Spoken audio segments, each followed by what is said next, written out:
Bonjour à tous et bienvenue sur cette visioconférence d'études de cas proposée par Argos Vétérinaire. Je suis Estelle Bertrand, responsable du recrutement et de la relation école au sein du réseau. Pour cette première, nous avons le docteur Quentin Dutoit qui vous présentera un cas de médecine interne, l'ITER chez le chat, et le docteur Michel-Henri Roy qui vous présentera un cas de chirurgie, les corps étrangers intestinaux. Ils seront accompagnés par notre directeur scientifique national, le docteur Christophe Soyer. Avant de passer aux études de cas, je vais vous faire une très courte présentation du réseau car je pense que certains d'entre vous ne nous connaissent pas. Le réseau a été créé par le docteur Aymeric Lemarinier il y a à peu près 6 ans à Bordeaux et a été rejoint par monsieur Guillaume Vicaire il y a maintenant 2 ans. Argos, c'est un réseau français de cliniques vétérinaires de proximité qui se développe à travers les principales villes françaises et accompagne l'évolution de la profession en proposant un modèle adapté aux nouvelles attentes des vétérinaires. C'est une communauté fédérée autour d'un projet afin de partager ses expériences, ses connaissances et bénéficier en retour de l'aide de ses confrères ou consoeurs. L'échange, la convivialité et la bienveillance sont au cœur de notre philosophie. C'est la capacité d'accompagner les jeunes diplômés et d'offrir de nombreux stages. C'est rejoindre une équipe aux valeurs fortes qui donne du sens à toutes nos actions. Vous avez la passion, car nos collaborateurs sont passionnés par leur métier. Vous avez la proximité, car nous souhaitons être plus proches des propriétaires d'animaux et suivre les animaux qu'on soigne. Et vous avez l'excellence, car nous avons pour ambition de devenir une référence en matière de soins. Nous avons choisi une organisation décentralisée où les agglomérations sont indépendantes et sont managées par des vétérinaires qui répondent directement aux besoins des collaborateurs sans passer par le siège. Nous avons plusieurs cliniques au sein d'une agglomération afin de créer un véritable esprit d'équipe et de pouvoir facilement se référer les cas entre nous. Aujourd'hui, Argos est 43 cliniques, dont 11 agglomérations avec plus de 200 collaborateurs. Nous avons aussi un comité scientifique composé d'experts qui nous guident en matière de formation et de bonnes pratiques vétérinaires. Le docteur Christophe Soyer est en charge des formations au sein du réseau et propose généralement 3 à 4 formations collectives par mois en visioconférence et des journées de formation en présentiel. Il y a aussi bien sûr la possibilité de faire des formations individuelles. Je vais maintenant laisser la parole à mes 3 collègues pour cette présentation de cas cliniques. Bon visionnage à tous. La même richesse que le présentiel, mais bon, pour l'instant, on est sur du distanciel. Ça devrait s'éclaircir dans les semaines et mois à venir, avec un programme interne Argos qui est propre à lui, qui est organisé donc avec des conférenciers indépendants et sur des thèmes qui est en fait le fruit des réflexions de notre comité scientifique qui regroupe et les responsables d'agglomération et des experts indépendants. Et il y a aussi des actions avec des partenariats avec des laboratoires, et puis des partenariats avec des organismes de formation comme la VAC ou Cap Douleur. Hein. Donc on est en train de monter tout ça pour offrir à chacun la possibilité de pouvoir se former en continu parce que évidemment c'est essentiel pour le niveau de qualité qu'on souhaite mettre en place dans le groupe. Hein. Euh, donc cette session de cas clinique, ça rentre tout à fait dans le champ des actions de formation promues par Argos. Et donc voilà, je voulais laisser la parole à Quentin ou Michel, mais pour l'instant, C'est Quentin qui sera. Non, c'est bon, c'est Quentin qui va Ah, Quentin est là. Hein. Je suis là, Voilà. t'inquiète pas, Christophe. Tu arrives au bon moment parce que je commençais à être sec. Voilà, donc je vais donc laisser la parole à Quentin qui va vous présenter un sujet sur l'ictère chez le chat. Voilà. Tout à fait. Bonne Bon, soirée à attends. tous.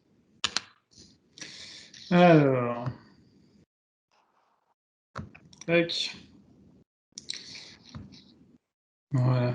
Bon, donc du coup, on va pouvoir commencer ces cas cliniques. Donc, je vais me présenter également. Donc, je suis Quentin Dutoit, je suis docteur vétérinaire depuis quelques années déjà. Je suis vétérinaire généraliste sur l'agglomération de Bordeaux. Je suis également responsable scientifique sur l'agglomération de Bordeaux. Donc aujourd'hui, on va vous faire quelques cas cliniques en l'occurrence un cas clinique sur l'ictère félin. L'idée, ça va être de vous apporter différents éléments parce que l'ictère chez le chat, c'est quelque chose qui est peu courant, mais qui n'est pas non plus rare. Et je pense que c'est quelque chose qui va continuer à se développer au vu de l'engouement des Français pour l'espèce féline. Donc du coup, je vais juste vous rappeler rapidement ce qu'est qu'un ictère. Donc, c'est une coloration jaune du sérum avec une accumulation de bilirubine qui va provoquer une coloration jaune de la peau et des différentes muqueuses de l'animal.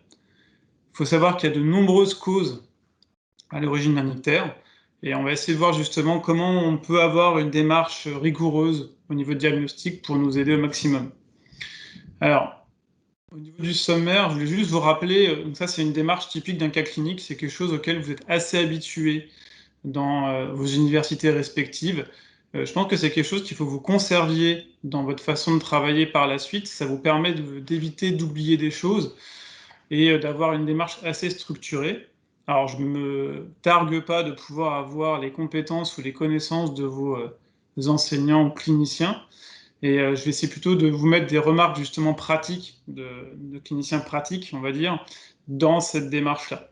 Donc, on va partir du décommémoratif pour aller jusqu'au diagnostic et au traitement. Donc là, en l'occurrence, on avait une chatte femelle entière de 9 ans, correctement vaccinée, et qui venait ce jour-là pour un second avis sur une pancréatite. Donc c'était le motif de consultation que j'avais. Donc en anamnèse, donc, ce qui est très important, on doit toujours considérer l'anamnèse du coup de l'animal. Donc l'animal avait été vu en juillet 2020 pour sa consultation vaccinale. Le vétérinaire traitant avait vu qu'il y avait 700 grammes qui avaient été perdus par l'animal. Il n'y a rien de particulier qui avait été fait.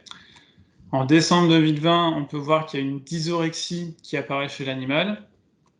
Et en janvier 2020, il y a de l'anorexie et une prostration qui est mise en évidence par les propriétaires. Ce qui va motiver une consultation auprès du vétérinaire traitant, qui va faire une biochimie sanguine, qui va montrer une augmentation des alates, des pales, des gamma-GT, de la bilirubine totale et de la créatinine. Il va faire aussi un SNAP test FPL qui va se révéler anormal. C'est un SNAP de chez IDEX. D'après les propriétaires, le vétérinaire traitant diagnostique une pancréatite, l'animal est gardé 24 heures en hospitalisation, il est placé sous céphalexine et prénisolone pendant 3 semaines et 1 mois.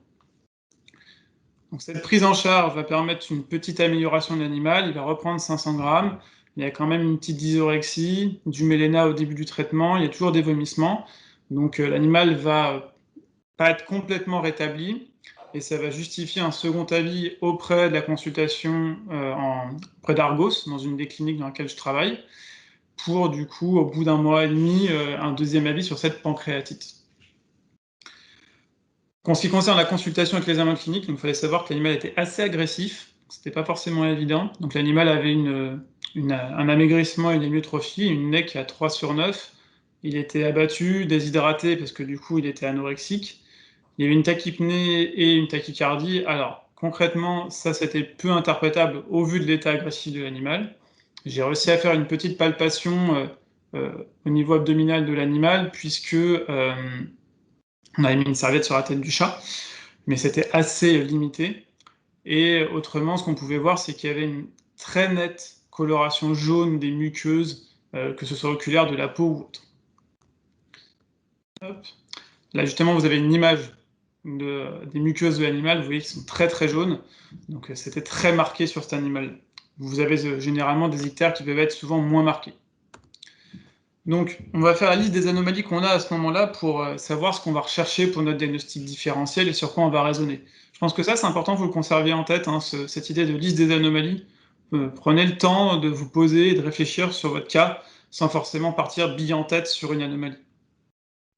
Donc il y avait l'anamnèse de l'animal avec de la dysorexie, il y avait la biochimie qu'avait fait le vétérinaire traitant, et l'examen clinique qui montrait quand même de sacrées anomalies avec l'ictère et cette palpation abdominale, la déshydratation et l'amaigrissement.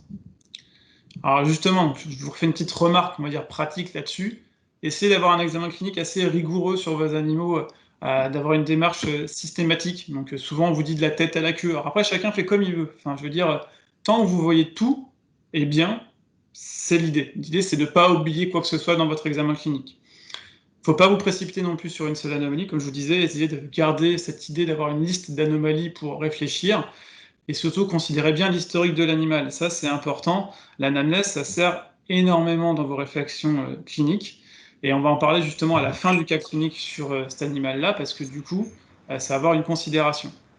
Et à titre d'exemple, c'est souvent un truc que moi je vois en pratique, c'est des augmentations de pales.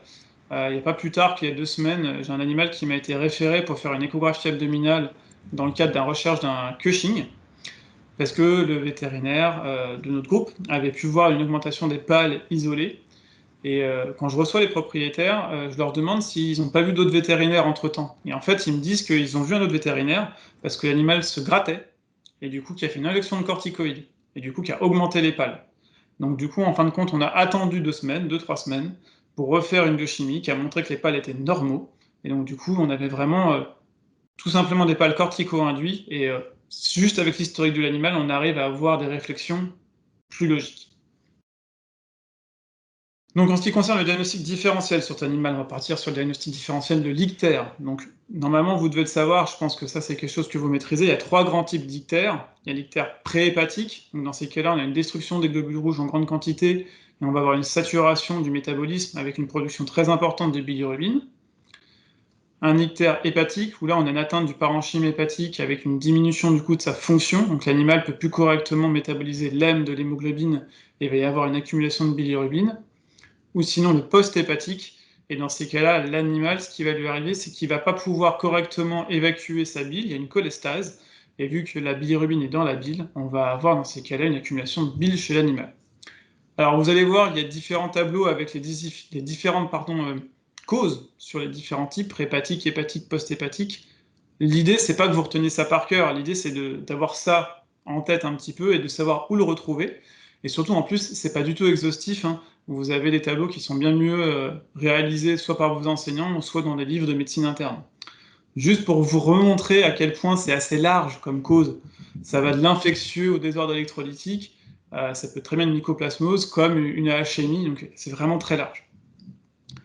Pour l'hépatique, c'est pareil, hein, ça peut être très large, ça peut être infectieux avec une toxo, une PIF, ça peut être aussi un processus tout simplement néoplasique. Et enfin, en post-hépatique, on peut avoir du coup des causes qui sont un petit peu moins larges en termes de diversité. On a souvent des causes inflammatoires ou alors des compressions, et même aussi des traumas, hein, sur des animaux par exemple parachutistes ou suite à des AVP. Donc on repart de notre liste des anomalies et on va voir un petit peu ce qui est en faveur de l'ictère préhépatique, hépatique ou post-hépatique. Alors, au niveau préhépatique, ce qu'on a concrètement qui est en faveur, c'est la bilirubine totale qui est augmentée, l'ictère. On pourrait avoir une information supplémentaire si on pouvait visualiser correctement les muqueuses de l'animal, si on a un ictère sur fond rosé ou si on a un ictère sur fond pâle. Après, je vous avoue que la coopérativité de l'animal n'était pas suffisante pour que je puisse regarder ça, parce que du coup, si on a un ictère sur fond pâle, c'est plus en faveur du coup d'une anémie derrière et potentiellement d'un ictère préhépatique, et un ictère sur fond rosé, donc il y a peu de chances qu'il y ait d'anémie, et c'est pas forcément quelque chose de très spécifique de lait préhépatique.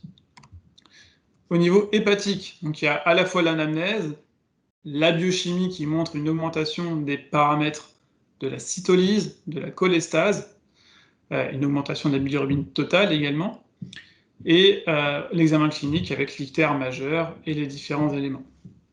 Au niveau du post-hépatique, la seule chose qui rentre en plus, c'est le SNAP-FPL qui est anormal.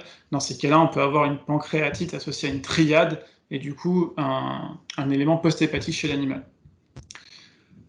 Donc sur notre animal, on avait 3 grandes hypothèses diagnostiques. Généralement, on raisonne sur 3 en ordre hiérarchique. Les cholangites, donc qui sont assez courantes en Europe, hein, les cholangites neutrophiliques ou lymphocytaires, un processus néoplasique, hein, c'est un chat de 9 ans, il ne faut pas l'oublier, donc un processus type lymphome, assez courant chez le chat, un cystoadénocarcinome, ou des causes inflammatoires, comme on avait dit, une pancréatite ou une triade féline. Donc, à partir de ça, on va faire un choix par rapport à nos examens complémentaires. Donc, on va exclure le préhépatique. Clairement, ce n'est pas ce que l'on suspecte, mais on va l'exclure. Donc, on va faire une numération formule et un frottis sanguin. Et en ce qui concerne l'hépatique et le post-hépatique, pour l'investiguer, on va faire un bilan hépatique structurel complet, une échographie abdominale, et la numération formule et le frottis vont nous donner des informations aussi pour l'hépatique et le post-hépatique. Alors, je vais vous faire une petite remarque, je pense que ça, c'est important de le notifier. Je vois beaucoup de jeunes vétérinaires ou moins jeunes qui font des examens complémentaires un petit peu de façon aléatoire, dans le sens où les examens complémentaires, il faut savoir ce que l'on va chercher en les faisant.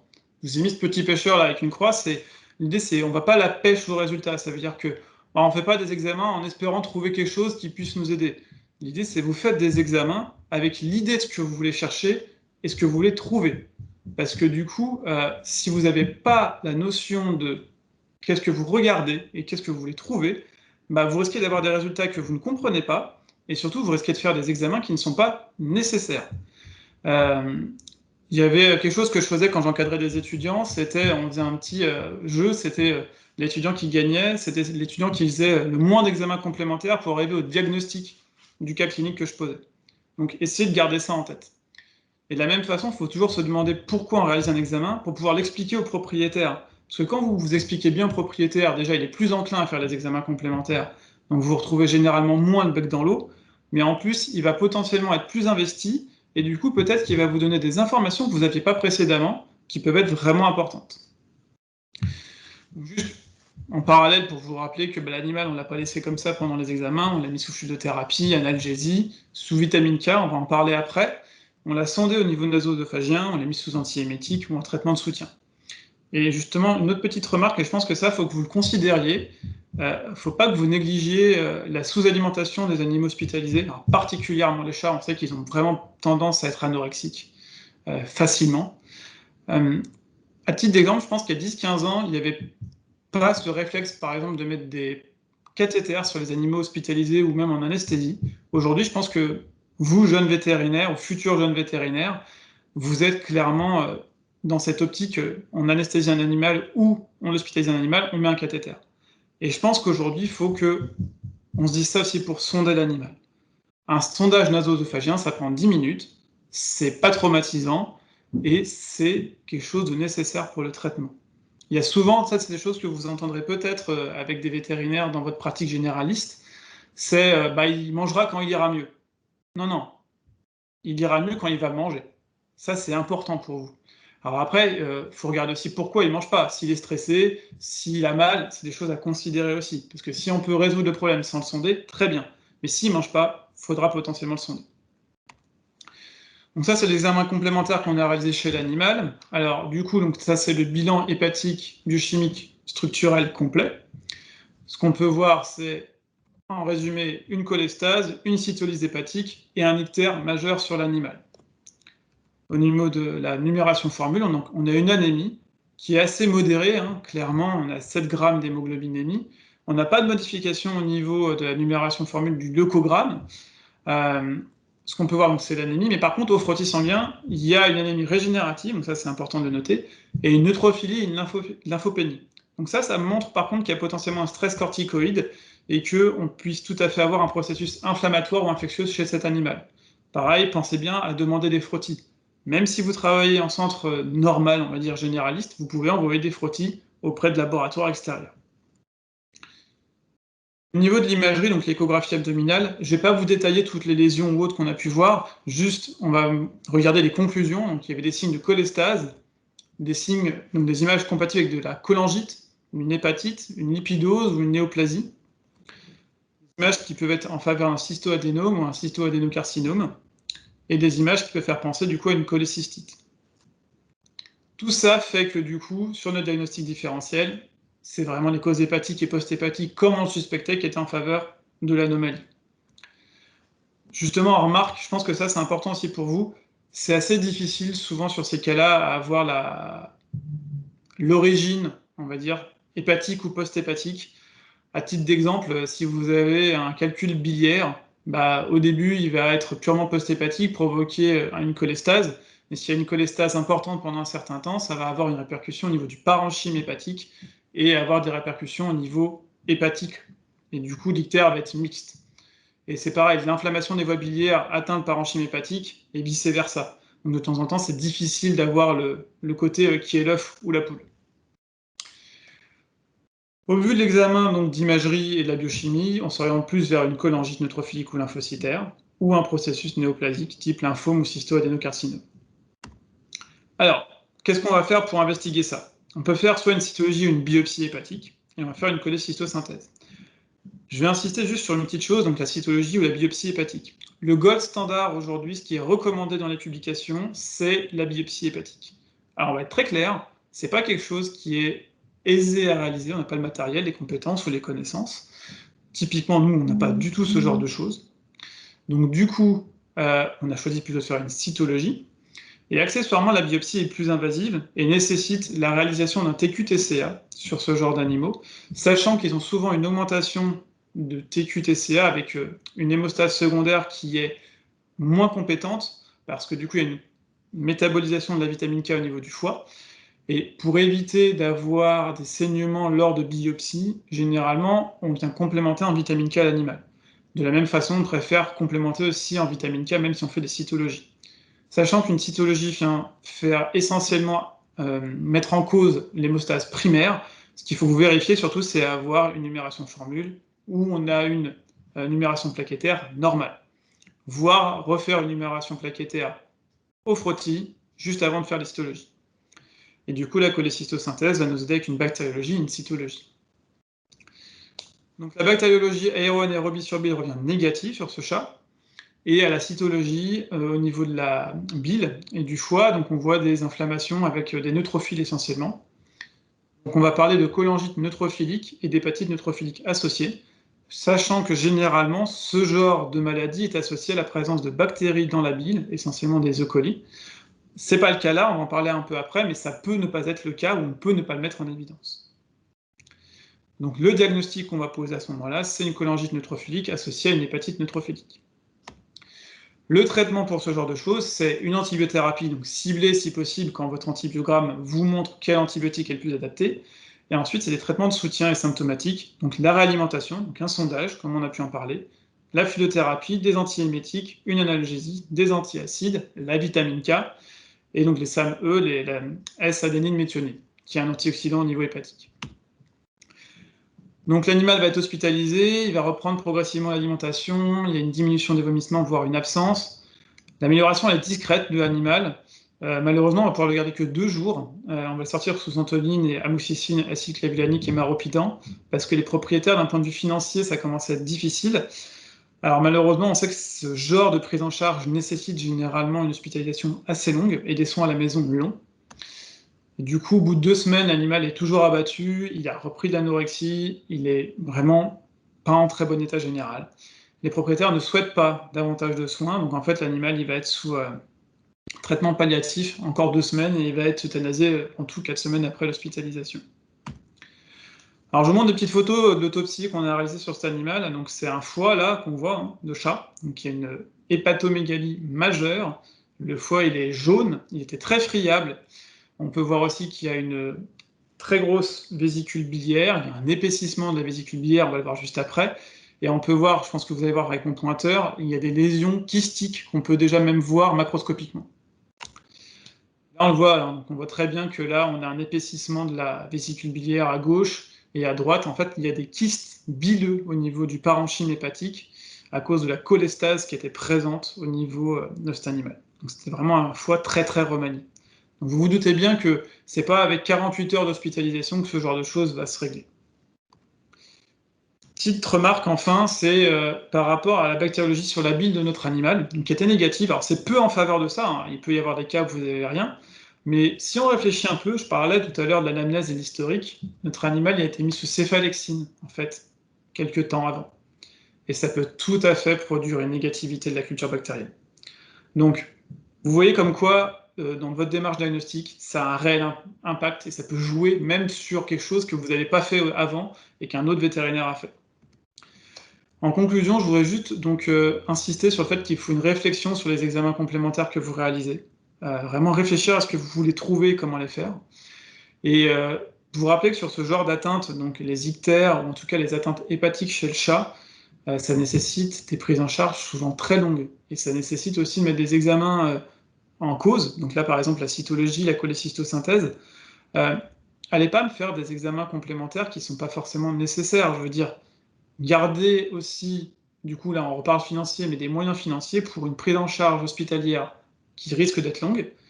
Et aussi, là, type d'exemple, on a un animal qu'on suit, hein, qui a une lipidose hépatique sur une triade féline. Et le chat, on l'a gardé 7 jours en hospitalisation. Il est sorti avec une sonde d'œsophagostomie. Et ça fait 10 jours qu'il est gavé par ses propriétaires. Et c'est que maintenant qu'il commence à remanger tout seul. Donc c'est vraiment des choses qui sont très longues. Voilà. Donc, je vous remercie de votre attention. Et du coup, si jamais vous avez des questions, je reste disponible là pour quelques minutes. Non, mais Quentin, moi j'avais juste une petite chose. Est-ce que, je ne sais pas si ça devrait pouvoir les intéresser, est-ce que tu peux nous détailler assez rapidement comment tu effectues les ponctions biliaires? Alors, pour la cholécystosynthèse, donc l'idée déjà, donc, sur animal sédaté, hein, ça vous doutez bien, on va éviter de faire ça sur animal vigile. Donc on tombe bien, on fait un scrub donc, type chirurgical. Alors, de façon générale, moi je prends une aiguille, donc c'est noir, je n'ai pas les gauges là sous les yeux, mais c'est une longue aiguille. Vous allez prendre un circuit 3 voies, comme pour faire une ponction pleurale par exemple. Donc du coup, vous mettez un prolongateur, un 3 voies. L'idée, c'est de venir généralement par abord gauche pour éviter tout vaisseau au niveau hépatique. Et vous allez donc ponctionner la vésicule biliaire. Et vous allez demander à un intervenant, généralement l'idéal c'est d'être 2 minimum, de prélever la bile. Et l'idée, c'est de prélever la totalité de la bile. Il y a des études qui montrent qu'on peut avoir des fuites de bile sur des vésicules biliaires qui sont inflammatoires. Alors, c'est évoqué concrètement dans les différents articles que moi j'ai pu lire autres, il y a peu de complications, mais de façon générale, on essaie de vider complètement la vésicule biliaire. C'est pas forcément évident, hein. Ça demande aussi de l'entraînement, mais c'est des choses qui se font, et du coup, l'idée, c'est qu'une fois que vous avez ponctionné la totalité de la vésicule biliaire, vous mettez dans ces cas-là la bile dans un tube sec pour une bactério, et dans un tube DTA pour la cyto et les PCR si vous en souhaitez. Alors là, il n'y a pas forcément nécessité de PCR. N'hésitez pas à faire aussi des frottis frais de bile quand vous envoyez des cytologies. C'est plus spécifique que si vous laissiez la bile directement dans le tube. Pour les cytologistes, c'est mieux. Mais l'idée, c'est ça, et c'est surtout essayer de fonctionner la totalité de la bile. Moi, depuis que j'en fais, j'ai pas eu de fuite au niveau abdominal, donc de coller abdomen, entre guillemets. Maintenant, il faut toujours faire attention. Et tu traverses bien le parenchyme hépatique? Tout à fait. Oui, il ne faut pas avoir peur au contraire. Non, De le au contraire, parce que traverser. du coup, ça va justement permettre d'avoir un côté un petit peu, pas pansement, mais éponge, entre guillemets, qui va pouvoir aider. Et généralement, c'est quasiment impossible de pouvoir avoir une fenêtre sans passer par la parenchyme hépatique.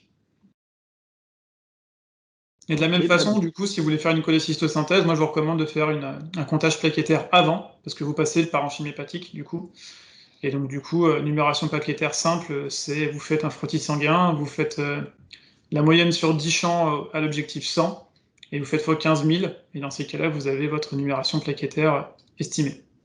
Bah écoute Michel, si tu veux commencer. Et donc, je suis donc Michel Roy, je suis vétérinaire sur Grenoble en clinique canine. Donc, le but de mon intervention aujourd'hui, c'est de vous présenter un cas simple en apparence, en gardant une vision très pratique, beaucoup plus pratique que technique, et pour vous apporter, on va dire, un retour d'expérience et peut-être quelques outils lors de vos premiers remplacements en tant que vétérinaire. Donc sur le même principe, Quentin, le schéma diagnostique la présentation va suivre une démarche diagnostique assez classique avec l'anamnèse, l'examen clinique, le diagnostic différentiel, les examens complémentaires ou pas, hein. Donc on va avoir des discours des fois qui vont se croiser un petit peu sur le fait de ne pas jeter sur tous les examens, le diagnostic évidemment, le traitement et finalement le suivi. Donc, on commence directement par l'anamnèse. Donc, pour se mettre en situation, il faut imaginer que Madame Besson, premier rendez-vous de la journée, vous présente Happy, son petit Jack Russell, qui a une anorexie depuis 2-3 jours. Donc là, on voit, il a 8 mois, Et donc, c'est un élément assez important parce que qui dit 8 mois dit un chiot. On dit qu'il va mâcher un petit peu tout, du bois, des cailloux, des tissus, ses jouets, des médicaments, etc., etc. Donc, on va poser la question à la propriétaire sur son environnement. Et donc, selon elle, bah, elle surveille toutes ses sorties. Il n'y a pas d'injection de cailloux ni bois, non plus pour les médicaments, etc. Elle n'a pas observé de destruction de ses jouets. Il n'y a pas d'autres animaux à la maison et il y a juste un enfant en bas âge. Donc, ensuite, pas d'antécédents médicaux et elle n'a pas observé de troubles digestifs type vomissement, diarrhée. Les antiparasitaires, les vaccins sont à jour. Donc, le résumé de notre anamnèse, c'est de se dire qu'il y a une perte d'appétit sans symptômes digestifs.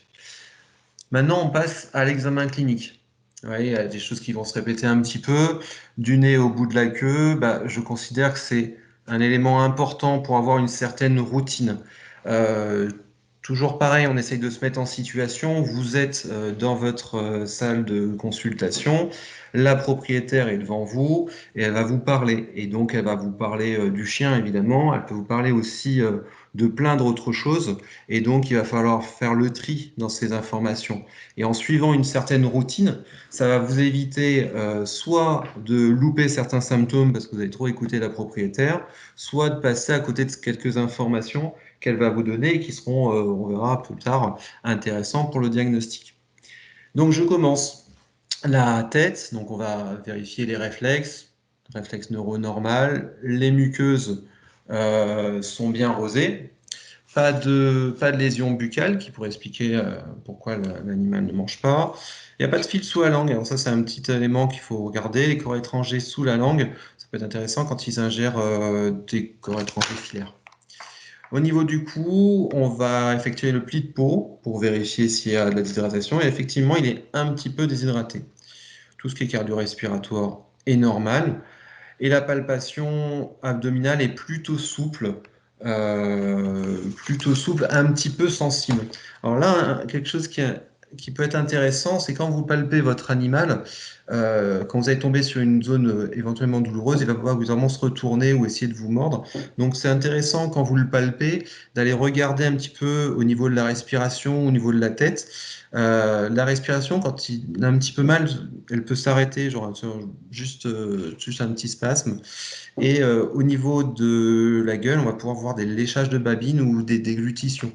Donc dans son cas, on a vu ça, mais c'est vraiment à peine perceptible, hein. La température rectale est normale. Donc sur notre examen clinique, on a un début de déshydratation, mais on n'a pas beaucoup d'éléments nouveaux. Donc on va se baser sur ce qu'on a, c'est-à-dire le diagnostic différentiel de l'anorexie. Donc cette anorexie, elle peut avoir une origine neurologique, donc là traumatique, toxique, physiologique, mécanique ou tumorale. Donc avec notre examen clinique, on a vu tout à l'heure qu'il n'y avait pas de troubles neuro. Donc ça, on va pouvoir l'éliminer. Les traumatismes, donc quand on a vérifié au niveau de la gueule ou ailleurs, ça n'a pas l'air d'être le cas, donc on peut aussi l'éliminer. Et l'origine toxique, on a vu avec la propriétaire que l'environnement était maîtrisé. Donc il va nous rester l'origine physiologique, avec donc toutes les insuffisances d'organes, que ce soit hépatiques, rénales, pancréatiques, etc. Les origines mécaniques avec les corps étrangers ou les origines tumorales. Donc, pour aller vérifier les différentes possibilités, on va devoir faire des examens complémentaires. Donc là, je vais vous faire un petit peu la liste des examens complémentaires éventuels à faire. Donc, sur l'origine physiologique, on pourrait faire de la biochimie, de la numération formule ou un ionogramme pour aller chercher ce que je vous disais tout à l'heure, des insuffisances rénales, hépatiques, pancréatiques ou autres, hein, ça peut être aussi d'autres éléments. Pour l'origine mécanique, on va chercher donc un corps étranger avec peut-être une radio ou une écho. Et pour l'origine tumorale, par contre, là, vous voyez, il y a quand même une quantité d'examens assez important. Mais tout ça, donc, ça reste assez théorique. Avant de parler d'examen, il faut bien s'imaginer que là, la propriétaire, elle est devant vous, vous venez de finir votre examen clinique et elle va vous demander ce qu'il a. Et là, actuellement, on n'a pas assez d'éléments pour déterminer l'origine de son anorexie. Il va falloir donc expliquer ça au propriétaire. Et là, la communication est vraiment un élément fondamental. Je dirais même que c'est une base de notre métier, parce que le propriétaire est là, il va vous demander des réponses. C'est la raison pour laquelle il a pris rendez-vous avec vous. Et il ne faut pas lui dire, franchement, bah là, j'en sais rien. Donc, à ce moment-là, on va faire un point, lui expliquer qu'on a peu de symptômes et lui expliquer qu'il est nécessaire de faire des examens complémentaires. Évidemment, on ne va pas se lancer dans tous les sens. Il va falloir prioriser nos examens, savoir quel examen on fait, pourquoi on le fait, et dans quel ordre. Donc, il faut imaginer aussi que vous n'allez pas tous être dans vos premiers remplats dans des centres de référé, dans des CHV, où il y a des imageurs, des scanners, etc. Donc, il va falloir aussi s'adapter à la clinique dans laquelle vous êtes. Donc ça, c'est les premiers éléments, prioriser ces examens. Deuxième élément, avoir le consentement éclairé du propriétaire. C'est un accord préalable, c'est-à-dire qu'en fait, il va falloir expliquer tout ce qu'on fait au propriétaire, s'assurer que le propriétaire ait bien compris pourquoi on fait tel ou tel examen, pour qu'il prenne sa meilleure décision. Peut-être pas la meilleure pour vous, mais ce sera sa décision. C'est lui qui reste quand même le décisionnaire terminal, enfin, le décisionnaire. Et dans cette prise de cette décision, un des éléments qui est important, c'est aussi l'aspect financier. Si vous leur faites une liste importante d'examens, des fois on peut avoir un refus d'examen complémentaire de la part du propriétaire parce qu'il n'a pas les capacités financières pour suivre. Donc ça, c'est pas l'aspect le plus agréable de notre métier, mais ça fait partie de notre quotidien. Donc prioriser ces examens, évaluer le coût et avoir donc du coup avoir le consentement éclairé du propriétaire. Dans le cas de mon jeune chien, l'imagerie est à prioriser, plus que la recherche d'une insuffisance d'organes ou d'un phénomène tumoral. Et donc, j'ai conseillé dans un premier temps une radiographie. Mais la propriétaire trouve que son chien n'est pas si mal que ça et elle préfère attendre un peu. Donc, du coup, elle refuse les examens complémentaires et demande un traitement symptomatique. Donc, bon, l'animal ayant un petit peu mal au ventre, il repart avec un pansement gastrique à base de phospholipide. Donc ça peut être un petit peu frustrant un petit peu intellectuellement, mais ça reste le propriétaire qui décide. Personnellement, j'avais un doute à ce moment-là. Je trouvais que l'anorexie l'animal n'était pas si bien que ça. Donc j'ai donné rendez-vous au propriétaire dès le lendemain matin. J'ai directement mis un rendez-vous en lui disant, voilà, on fait juste un petit contrôle et on voit ce que ça donne. Donc, mon petit chien qui s'en va. Le rendez-vous du lendemain, là, toujours de l'anorexie, mais bingo, nouveau symptôme, de l'apathie et des vomissements, avec une nette dégradation de l'état général. Et donc, évidemment, la dégradation remet en question la vision qu'elle avait avec le propriétaire des examens complémentaires, et elle décide de faire une radio. Donc, on fait une radio abdominale, latéro-latérale, et ça donne ceci.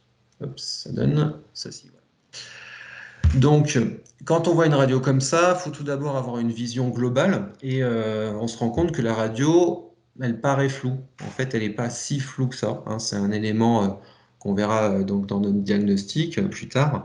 La radio vous paraît floue, et en fait, c'est normal. Je vous expliquerai après. Il faut reprendre nos éléments anatomiques, donc la colonne vertébrale, les hanches, notre diaphragme ici. Ici, sur la zone un petit peu plus claire, vous avez l'estomac. Un petit morceau de foie là. Et on arrive au niveau digestif. Donc ça, comme je dis, c'est quand même très très flou. Où on va voir une dilatation d'une branche de l'intestin, sa paroi un petit peu inflammée. Là, vous voyez, on voit le trait beaucoup plus marqué qu'ailleurs. Et évidemment, quelque chose de radio-opaque ici. Alors, c'est important, donc comme je viens de dire, le contraste, etc. L'intérêt de faire une phase ventro-dorsale. On va le voir de suite quand on met les deux radios côte à côte. Ici, la masse qui est radio-opaque, on pourrait tout à fait imaginer qu'elle est au niveau du côlon et qu'elle va rapidement sortir, donc elle ne poserait pas problème. Mais une fois qu'on a la radio en vue dorso-ventrale, on se rend compte qu'on n'est pas du tout dans le côlon et que cette masse radio-opaque est dans le duodénum. Donc elle est quand même très très loin avant de ressortir de notre intestin. Donc, on va quand même plutôt privilégier un diagnostic de corps étranger, mais avant ça, est-ce qu'on fait d'autres examens? Donc ça, c'est une question à se poser. Sur les corps étrangers, la première chose à laquelle on peut penser, c'est l'échographie. Donc l'échographie, pourquoi pas, hein, mais en sortie d'école, est-ce que vous serez capable de faire une écho, et même des vétos plus âgés ne sont pas toujours capables de faire des échos pour confirmer un corps étranger, et dans ce cas-là, avec une radio aussi évidente, est-ce que c'est vraiment nécessaire? On pourrait aussi faire un transit baryté pour voir, pour visualiser notre occlusion éventuellement. Mais dans le cas de ce chiot, c'est un examen qui prend plusieurs heures. Le chiot s'est vraiment dégradé très vite entre la veille et aujourd'hui. Et donc, on va l'écarter à cause du temps que nécessite cet examen. On pourrait faire de la biochimie. Donc là, au niveau du diagnostic, ça ne nous apportera pas grand-chose, mais si on a un corps étranger qu'on doit passer en chirurgie, il va falloir quand même qu'on vérifie les différentes insuffisances d'organes. Et ça, ce sera quand même intéressant de faire la biochimie plutôt pour l'anesthésie. Le ionogramme, là, ce sera dans le cas pareil, d'un corps étranger, on peut avoir une hypokaliémie, et ce qui sera donc à ajuster. Et le ionogramme nous permettra d'ajuster donc du coup notre perfusion. Et enfin, la numération formule. Alors pareil, pas nécessaire dans le diagnostic, mais avec une numération formule et des blancs qui seraient en augmentation, ça pourrait mettre en évidence une perforation intestinale et donc un phénomène d'urgence et aussi une antibiothérapie à réajuster. Donc les 3 examens que j'aurais fait en plus de ma radio, c'est la biochimie, le ionogramme et la numération formule. Donc on résume, vomissement, anorexie, apathie, radio avec dilatation du anse intestinal et un élément radio-opaque. On peut clairement conclure, ou en tout cas avoir une forte suspicion d'occlusion intestinale suite à l'ingestion d'un corps étranger. Maintenant, au niveau du traitement, donc là, vous venez de poser votre diagnostic, vous venez de montrer la radio au propriétaire pour lui expliquer tout ça. Il faut avoir toujours une communication avec lui, toujours un consentement éclairé pour lui expliquer déjà l'urgence de la situation. On n'est plus à hier où on pouvait se dire on prend le temps parce que l'animal n'est pas si mal. Là, il s'est dégradé. Là, clairement, on a une notion d'urgence. Il faut aller à la chirurgie. Donc, il faut lui expliquer les risques inhérents à la chirurgie, donc en per et en post-opératoire. Et ça restera toujours à lui de prendre la décision, parce que vous pouvez avoir des propriétaires qui vous disent à ce moment-là, non, j'ai pas envie d'aller plus loin, j'arrête là. Donc dans notre cas, la propriétaire, elle décide, enfin en tout cas elle est d'accord pour aller en chirurgie, et donc je vais vous décrire la préparation de la chirurgie. Donc la première chose à faire, évidemment, c'est de poser un cathéter. Parce que ça, c'est un élément majeur pour la mise en place de la perfusion, nos antibiotiques, nos anesthésiques, etc. Et aussi pour les soins post-opératoires. Donc après la pose de cathéter, on le met sous perfusion. Donc le ringer lactate, il sera mis à 10 millilitres kilo et heure avant l'opération et avant qu'on ait fait l'incision abdominale. Et dès qu'on est en intra-abdominal, on va passer à 20 millilitres par kilo et par heure. En pré-anesthésique, on va utiliser un buprecaire, qui est un dérivé morphinique, qui va nous permettre, en fait, dans un deuxième temps, de limiter nos doses d'anesthésique. L'antibiothérapie est faite avec du clamoxyl et l'anesthésie avec du propofol. Donc le propofol a une action très courte, juste le temps d'intuber l'animal pour avoir un relais gazeux à l'isoflurane. Et on va mettre aussi des petites bouillottes pour éviter l'hypothermie. Donc, l'intubation, c'est un élément important à maîtriser parce que sans intubation, vous n'avez pas d'anesthésie gazeuse et c'est quand même une anesthésie qui est beaucoup plus sécuritaire. Donc, ce que vous voyez en général en stage, c'est ça.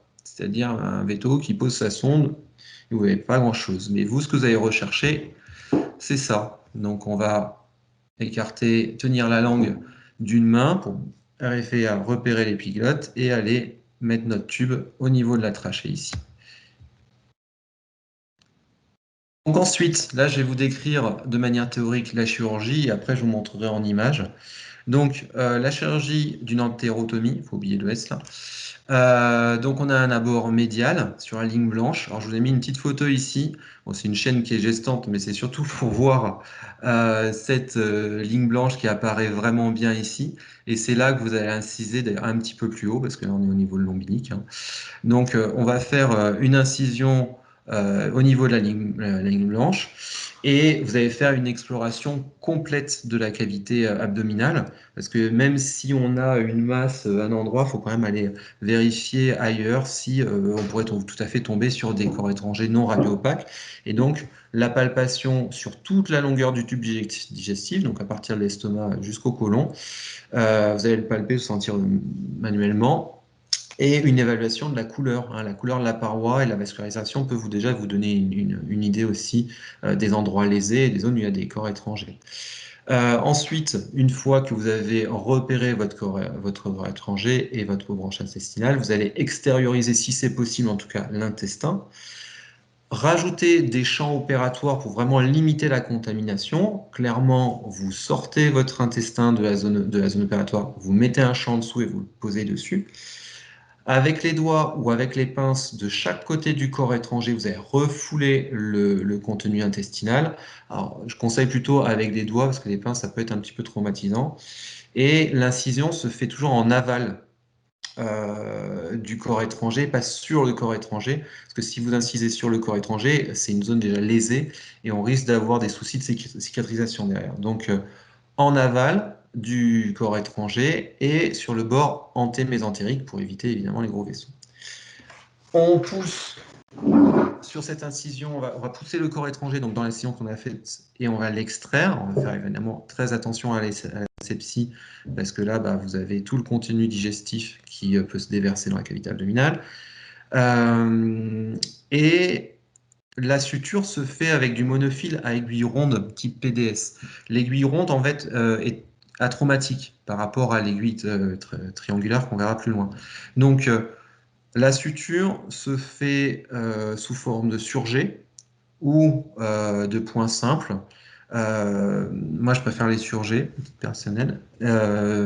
Simplement, le plus important à savoir quand vous faites ce type de suture, c'est qu'il ne faut pas serrer trop les points. Hein. Si vous serrez de manière trop importante, vous risquez une ischémie et vous risquez ou un souci de cicatrisation ou carrément une déhiscence.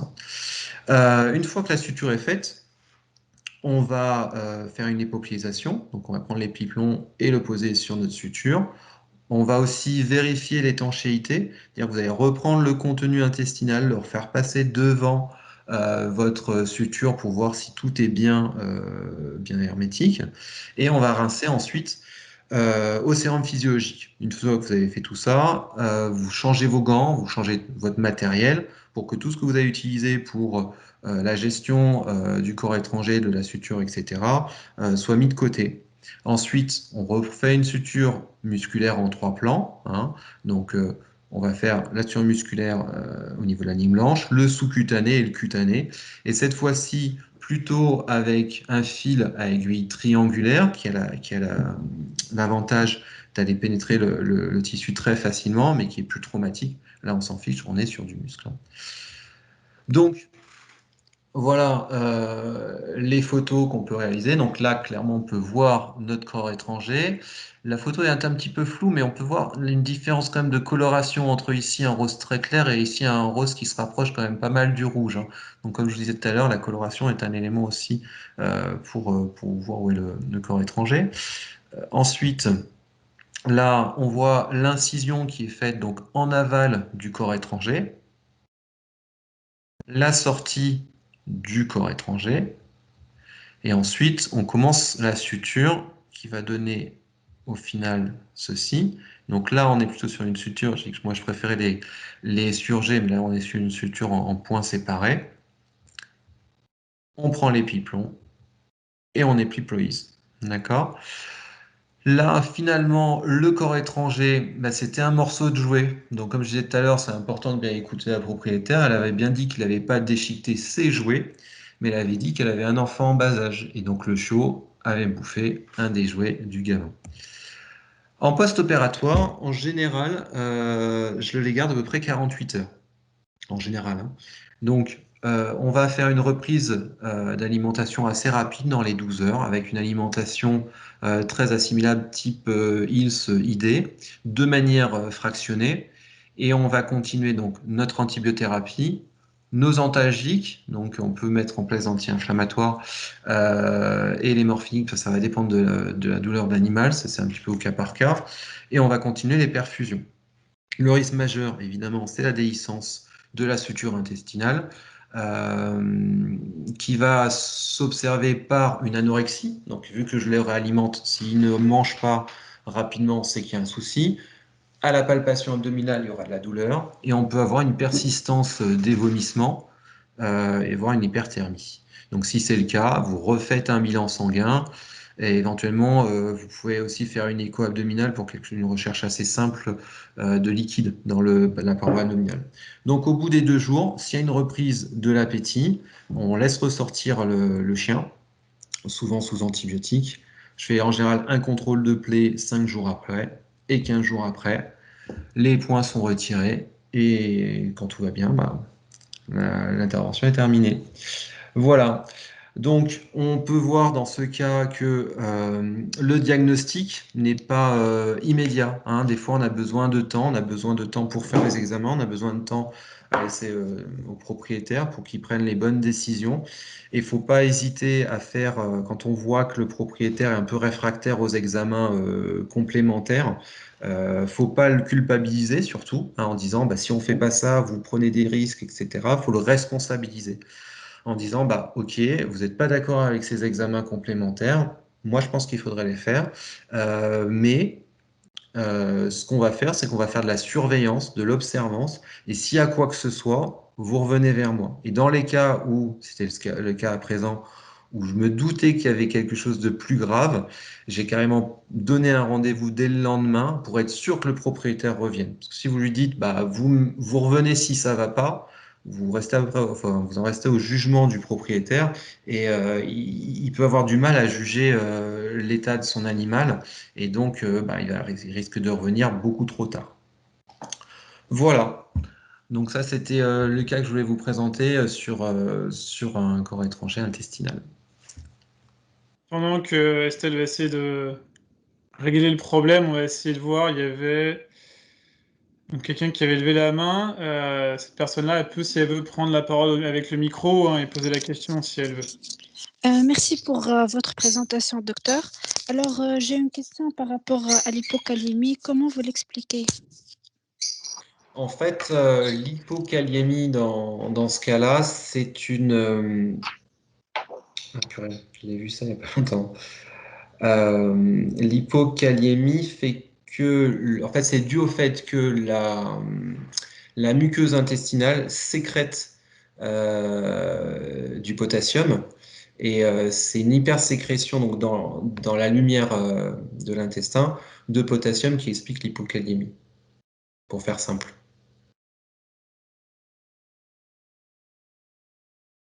C'est bon? Oui, merci.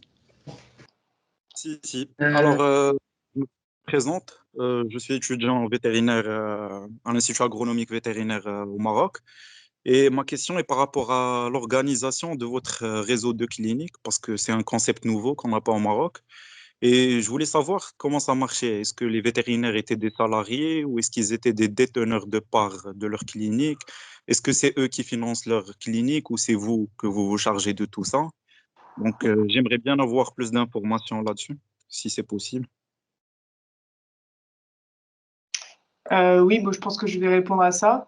Alors, chez nous, tu peux avoir plusieurs statuts, hein. Tu peux être libéral, tu peux être salarié, tu peux aussi avoir des parts d'association au niveau de l'agglomération.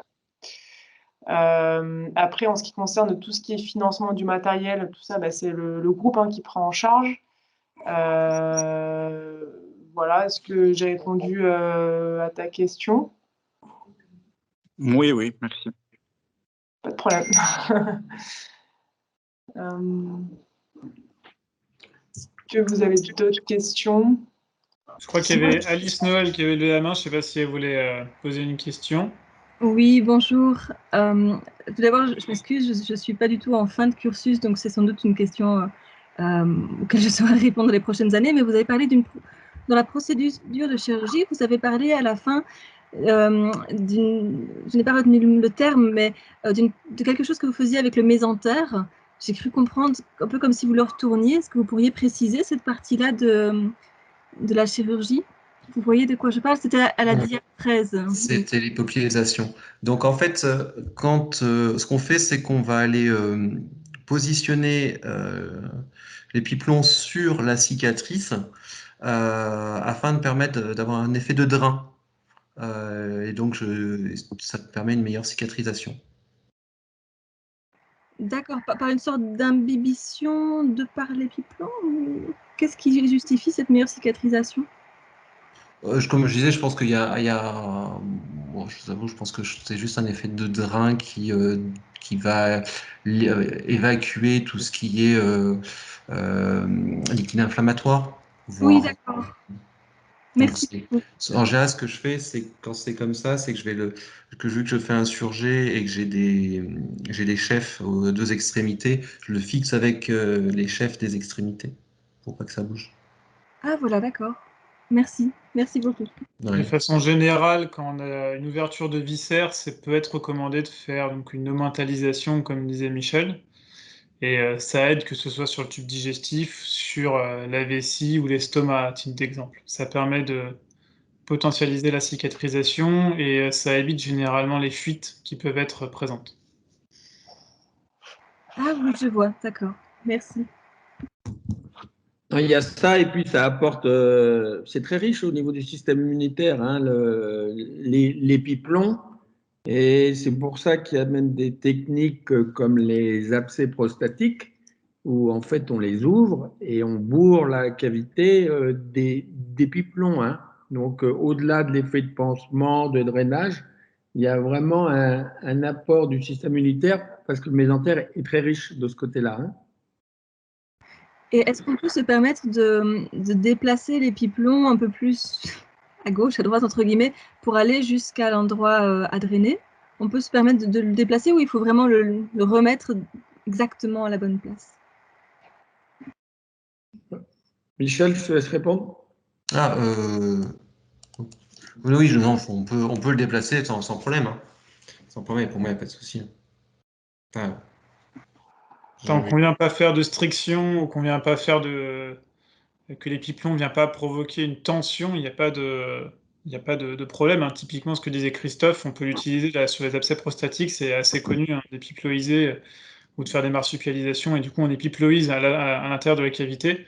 Vous doutez bien que pour aller mettre les pipelons depuis sa zone jusqu'au niveau de la prostate chez l'animal, on peut se permettre de tirer dessus.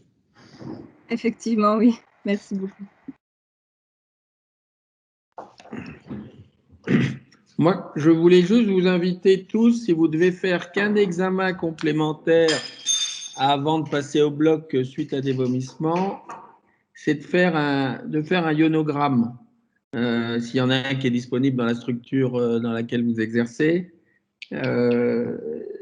Si vraiment les gens sont serrés, faites quand même au moins un ionogramme, et notamment pour le chlore, parce qu'il y a beaucoup de vomissements qui s'accompagnent d'hypochlorémie.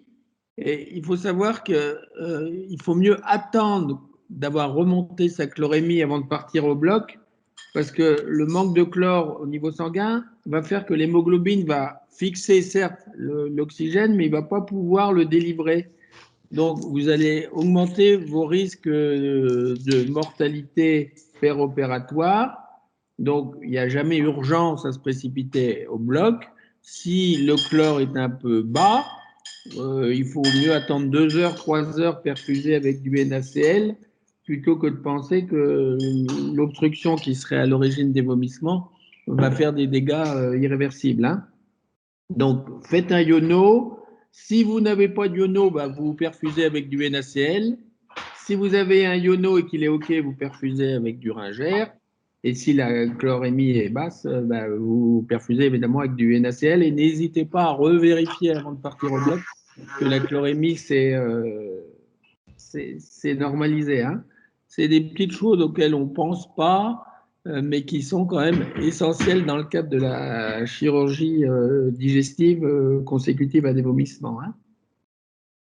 Alors, je pense que vous le faites systématiquement là, dans les écoles, parce que les services de chirurgie sont très attentifs à tout ça. Mais n'hésitez pas à le faire une fois que vous êtes dans les structures. Un ionogramme, c'est pas très coûteux. Si ça peut améliorer le pronostic, ça vaut le coup de le faire. Hein. Alors, vous avez l'habitude de le faire à l'école ou non? Vous travaillez là-dessus? Je ne sais pas qui peut ou qui veut répondre. Vous pouvez mettre un pouce. Hein. Il faut mettre un pouce. Nous, je sais qu'en Roumanie, en tout cas, si on est équipé, on propose de faire un ionogramme avant de partir en chirurgie pour tout ce qui est digestif. Oui. Après, on ne le fait pas systématiquement, mais on propose aux propriétaires.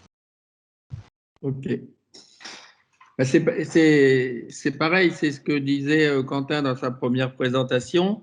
Les propriétaires, ben, ils regardent toujours le budget. Mais si on leur explique l'intérêt de faire les choses, sur un ionogramme, bon, ça va dépendre des endroits, mais qui va coûter entre 20 et 35 euros. 35 euros pour dire je pars pas au bloc, j'en ai besoin pour partir dans des meilleures conditions. Je ne connais pas grand monde qui va dire non.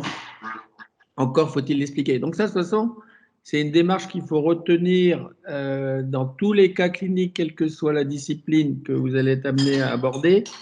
Il faut toujours faire l'effort d'être le plus pédagogue possible avec les clients, leur expliquer ce qu'on fait, pourquoi on le fait et ce qu'on va en attendre.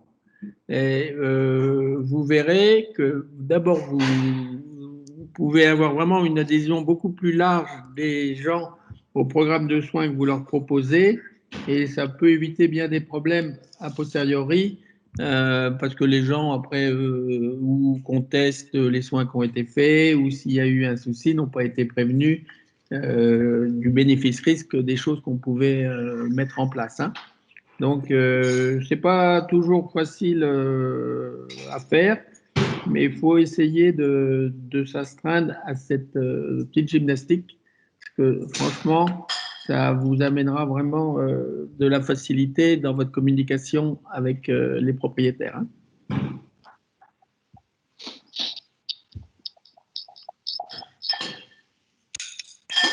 Bon, on n'a pas d'autres questions?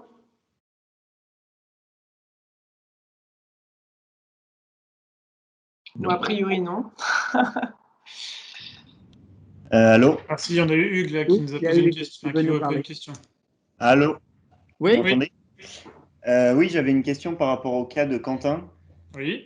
Savoir si donc le chat a été euthanasié et je voulais savoir si le chat aurait pu être sauvé s'il y avait eu des traitements plus poussés qui avaient été faits. De façon générale, les cholangites neutrophiliques, il n'y a pas forcément un pronostic qui est mauvais. Hein, on va être très clair. Si on a des soins qui sont suffisamment conséquents et adaptés, généralement l'issue est plutôt favorable. Comme ce que je disais, c'est le problème, c'est que ça nécessite des soins qui sont généralement assez longs et du coup malheureusement assez coûteux pour les propriétaires. Là, les chats, par exemple, qu'on peut avoir et qu'on garde généralement et qu'on va réussir à garder, ça va être des chats qui passent minimum 7 jours à 10 jours en hospitalisation. Et c'est pas forcément des chats qui vont rentrer en mangeant. Hein. Ce que je disais tout à l'heure, c'est des chats souvent que je rends avec une sonde d'œsophagostomie, hein, ce qui va permettre aux chats d'être sondés pendant facilement 15 jours à la maison. Et généralement, c'est au bout d'une semaine, 10 jours, qu'ils commencent à manger seuls et que ça va aller mieux. Donc c'est vraiment des choses qui sont... c'est pas des choses, on va dire, qui sont fatales systématiquement. Par contre, c'est des choses qui nécessitent des soins importants. Il faut voir ça vraiment comme des soins intensifs, hein, entre guillemets, comme en médecine humaine, où par exemple, là, actuellement, dans la situation qu'on a aujourd'hui avec le Covid, certaines personnes guérissent, mais il y a beaucoup de soins à apporter aux patients. Là, sur ce chat-là, je pense qu'on était arrivé à une situation quand même très marquée au niveau de son foie, là, qu'on voyait à l'autopsie.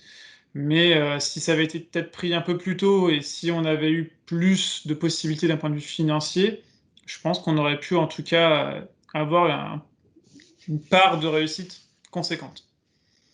D'accord. Et après, au niveau financier, ça se serait amené à combien à peu près au final pour les clients? Voilà. Ah, c'est Après, difficile, ça va environ, dépendre, par parce que exemple, ce qu'on disait par exemple là avec Christophe, si imaginons l'animal il est en hypokaliémie, ça veut dire faire des ionogrammes assez régulièrement pour vérifier que sa calémie est bonne. On va dire de façon générale, on va dire sur un package comme ça, il faut compter facilement 1000 euros pour l'hospitalisation, les soins. Ça peut monter plus s'il y a besoin de soins un peu plus particuliers ou d'examens plus spécifiques. Et après, il y a aussi le fait que l'animal doit rester à la maison avec la sonde. Donc ça veut dire aussi qu'il y a l'alimentation par sonde à vendre aux propriétaires, hein, qui est assez onéreuse aussi. Donc c'est quand même des coûts assez importants, hein. Faut être très clair avec les propriétaires aussi là-dessus. De façon générale, je pense qu'entre 800 à 1300 euros au complet, c'est à peu près une idée assez convenable. ok, super. Bah, merci beaucoup pour votre réponse. De rien.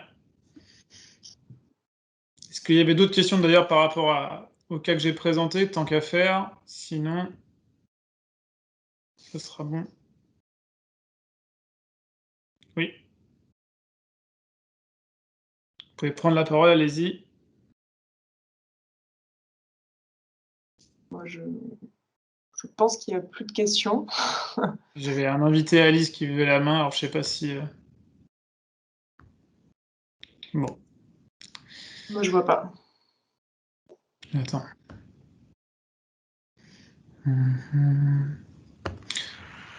Bon. Ok. Ah, on avait encore. Je sais pas s'il y a d'autres questions, ouvrez votre micro et vous pouvez les poser. Sinon, on va peut-être arrêter là, ça va être voir avec Estelle. Oui, Je vois par rapport à l'aliment donné en sonde œsophagienne, naso-œsophagienne, est-ce que c'est un aliment qui est vendu préparé ou est-ce que c'est un aliment qu'on va broyer et donner? Alors non, c'est par rapport au sondage, il y a différents types d'alimentation qui peuvent être utilisés. Il y en a deux qui sont assez caractéristiques. Il y a le convalescence support qui existe, qui est le canin que vous diluez dans l'eau et que vous pouvez ainsi avoir en liquide. C'est moins utilisé maintenant, c'était utilisé il y a quelques années. Aujourd'hui, maintenant, vous avez le recovery liquide de Royal Canin qui est à 1 kcal par ml. Donc c'est assez simple pour les calculs.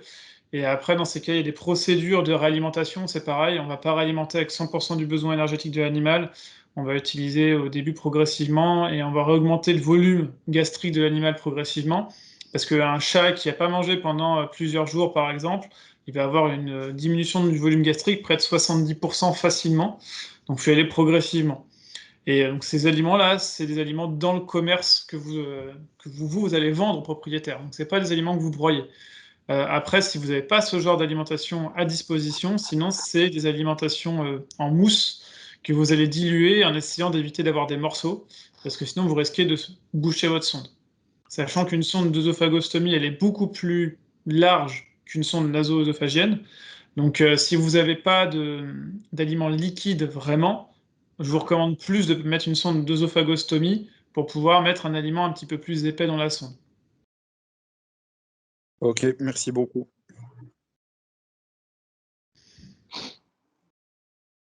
Est-ce qu'il y a d'autres questions? Hum, Oui, allô, bonjour. Oui.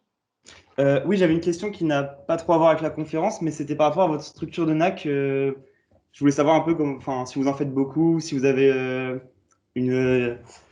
un secteur consacré seulement avec des vétérinaires pour les NAC, tout ça, tout ça. Tu veux que je réponde, Estelle, pour ça? Comme tu veux, tu es à côté de... Oui, à Bordeaux, vas-y, je t'en prie. Alors là, je parle pour l'agglomération de Bordeaux, hein. Je suis pas en connaissance de toutes les structures. Sur l'agglomération de Bordeaux, il y a une structure où on réfère essentiellement les NAC. Il y a une de nos praticiennes qui fait beaucoup de NAC, essentiellement des petits mammifères. Donc elle a du matériel adapté, des masques laryngés, de quoi poser les cathéters de façon assez adaptée, les molécules qui sont adaptées pour ça, tout le matériel de dentisterie, à titre d'exemple. On n'a pas de cuve à sévoflurane pour l'instant, c'est un peu onéreux, donc c'est pas l'immédiat. Mais l'idée, c'est de mettre du matériel pour l'utilisation des NAC, en l'occurrence.